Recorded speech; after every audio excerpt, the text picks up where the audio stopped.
কাঁচা আমের ঝুরি জেলি। কাঁচা আমের সিজন প্রায় শেষের দিকেই, তাই দেরি না করে খুব সহজে বানিয়ে ফেলুন রেসিপিটি। নমস্কার, আমি তিথি স্ট্রিম চ্যানেলে সবাইকে স্বাগত। কাঁচা আমের ঝুরি জেলি রেসিপিটি বানানোর জন্য প্রথমেই আমার প্রয়োজন হয়েছে কাঁচা আম। আমি এই রেসিপিটি তৈরি করার জন্য প্রায় 1 কেজি পরিমাণ কাঁচা আম নিয়ে নিয়েছি। এইবার আমি আমগুলোকে বেশ ভালোভাবে দায়ের মাধ্যমে খোসা ছাড়িয়ে নিচ্ছি। এই পদ্ধতিতে আমি প্রায় সবগুলো আম বেশ ভালো করে খোসা ছাড়িয়ে নিচ্ছি। খেয়াল রাখতে হবে এর মধ্যে যেন কোনো খোসা না থাকে।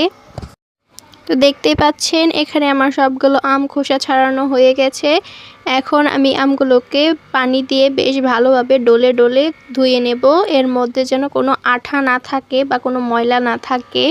দেখতেই পাচ্ছেন আমগুলো ধুয়ে নেওয়ার সাথে সাথে জলের রঙটা কেমন পরিবর্তন হয়ে যাচ্ছে। এর মাধ্যমে বোঝা যাচ্ছে যে আমের ভিতরের কোষ সেটা পানির মাধ্যমে ধুয়ে চলে যাচ্ছে। এইখানে আমার সবগুলো আম ভালোভাবে ধুয়ে পরিষ্কার করে নেওয়া হয়ে গিয়েছে। এখন আমরা চলে যাব পরবর্তী ধাপে। এই পর্যায়ে আমগুলোকে আমরা যেভাবে আলু ভাজার জন্য আলু বলি, সেভাবে আলু ভাজার মতো করে টুকরো টুকরো করে কেটে নিতে হবে। দেখতে পাচ্ছেন আমি কিভাবে আমগুলোকে ছোট ছোট করে কেটে নিচ্ছি। এইভাবে করে আমি সবগুলো আম এরকম আলু ভাজির মতো ছোট ছোট করে কেটে নেব। এই তো এভাবে আমার সবগুলো আম কাটা হয়ে গিয়েছে।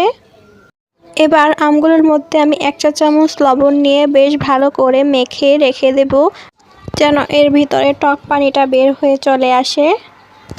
আমগুলোকে আমি বেশ ভালোভাবে লবণ দিয়ে মেখে নিয়েছি। এখন এগুলোকে আমি 20 মিনিটের জন্য রেখে দেব রেস্টে। দেখা হচ্ছে 20 মিনিট পর।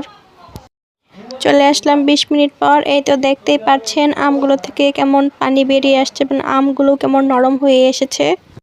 আমগুলোকে বারবার করে পানি দিয়ে আমরা ভালোভাবে ধুয়ে নেব, এরকম স্বচ্ছ পানি আসা পর্যন্ত।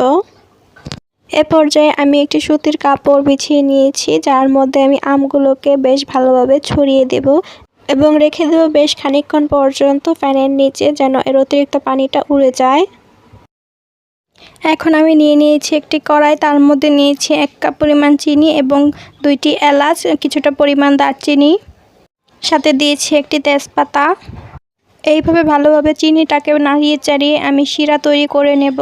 শিরাটা যখন এরকম গোল্ডেন কালার রং ধারণ করবে, তখন আমি এখানে দিয়ে দেব সেই কেটে রাখা আমগুলো।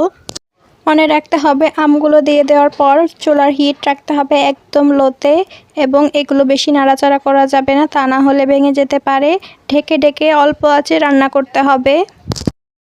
এভাবে 20 মিনিট রান্না করে নেওয়ার পর দেখতে পাচ্ছেন এর কালারটা কতটা চেঞ্জ হয়ে আসছে, গোল্ডেন একটা কালার চলে আসছে।